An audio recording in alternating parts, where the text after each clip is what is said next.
So one of the most controversial conservative figures, Milo, as you see there, he's found a new, I guess you could say, career. He's working alongside one of the most despised elected officials, though. Let's go to some of this because he wrote this on Telegram, what he's up to now.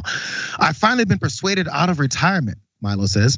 And he says, but my skills are a bit rusty. So the best role I could land was an unpaid internship with a friend. Pray for me.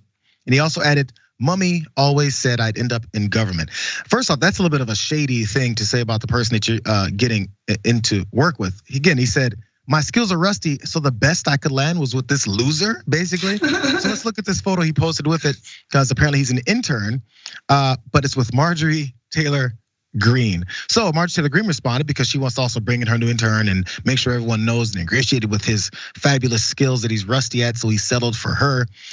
She says, so I have an intern that was raped by a priest as a young teen, was gay, has offended everyone at some point, turned his life back to Jesus and church, and changed his life.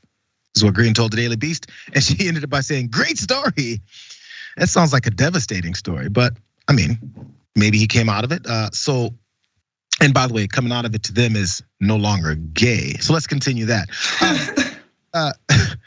He was previously fired from Breitbart after he made these comments. This is part of what Marjorie Taylor Greene was saying he's come back from. Let's watch. The UK-born journalist, a champion of free speech to some, an offensive instigator to others, resigned today from right-wing Breitbart News. Just part of the fallout from these 2016 comments. Yiannopoulos sharing his thoughts on the legal age of consent. There are certainly people who are capable of giving consent at a younger age. He went on to describe in graphic detail his sexual relationship with a priest at the age of 14. In a statement, organizers at the conservative conference CPAC say they pulled their invitation due to the revelation of an offensive video in the past 24 hours condoning pedophilia. Simon & Schuster canceled the release of his book, Dangerous, on Monday, even though Yiannopoulos emphatically denies condoning pedophilia. I'm a gay man and a child abuse victim. I'm certainly guilty of imprecise language, which I regret. And anyone who suggests, however, that I turn a blind eye to illegal activity or to the abuse of minors is unequivocally wrong. Unequivocally wrong, but that still didn't stop this from falling apart for him. Now, a little bit more about him, because in case you guys forgot, Yiannopoulos, who identified as at the time as gay, now calls himself ex-gay and claimed last year to be building a conversion therapy clinic in Florida. He says, I treat it like an addiction, is what he told LifeSite News about his prior sexuality.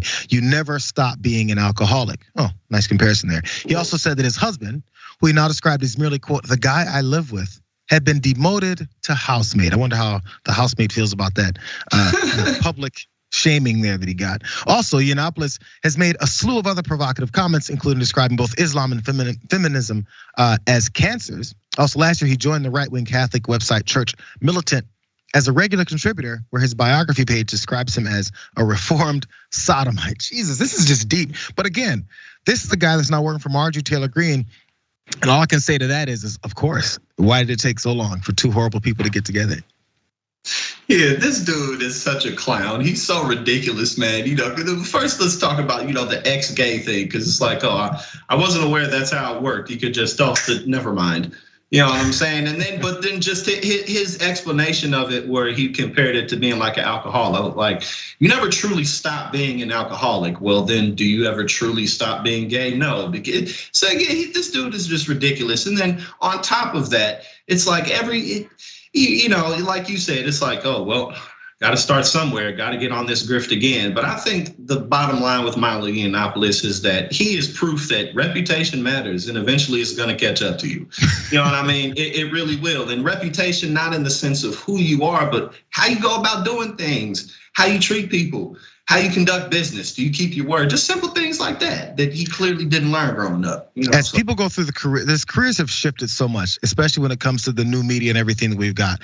And I've always asked myself this: when you take it from people's perspective that go out there and publicly make themselves horrific people, I was always thinking, how long do they expect this to go?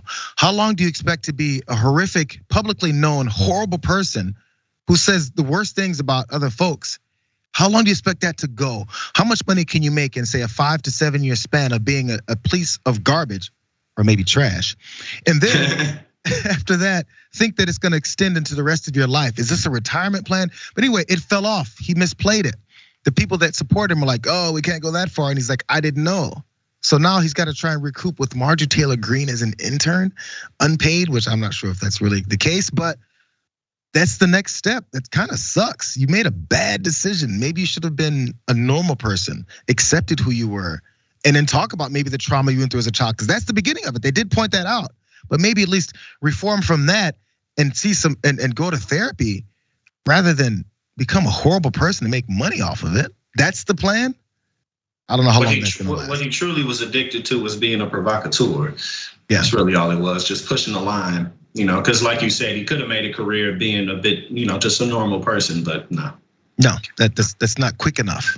Being a bad person makes money faster. Really fast, a couple more of your comments, because Hufflebadger22 on Twitch, I love this, says, I call myself trash all the time. I call some a-hole hot garbage, much worse. Maybe we should have a poll. Maybe we should. You guys should put that up there. Oh, Schmoopy Dragon says, when I'm driving and someone cuts me off, instead of giving them the finger, I give them a thumbs down. It hits better than the middle finger. So on that same line, I feel like calling someone garbage is more insulting than trash.